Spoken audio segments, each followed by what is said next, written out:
En el Día de la Empanada, que forma parte del famoso Tereré Urupá, hablaremos sobre las comidas chatarra que, si son consumidas en exceso, pueden generar un brusco aumento de peso. A continuación les contaremos qué hacer para eliminar las calorías ganadas.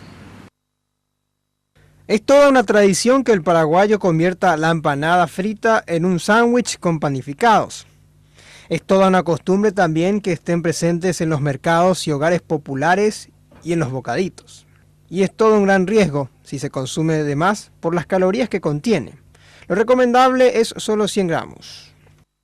Porque varía otra vez si es hecha de carne, de jamón y queso, o de 4 quesos. A medida que variamos los ingredientes pueden variar entre 250 a 350 calorías 100 gramos de empanadas, ¿verdad?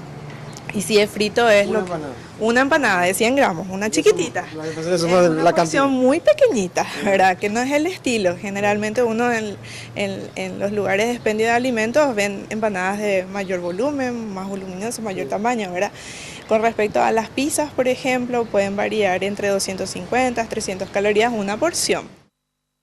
Por ejemplo, si se consume un combo de hamburguesas con papas fritas, se podría tener 1000 calorías. Y se necesitaría de 1 a 2 horas de actividades físicas moderadas por día. La pizza también está dentro del grupo de comidas chatarras, así como las frituras. Las altas calorías y grasas, a la larga, producen esto.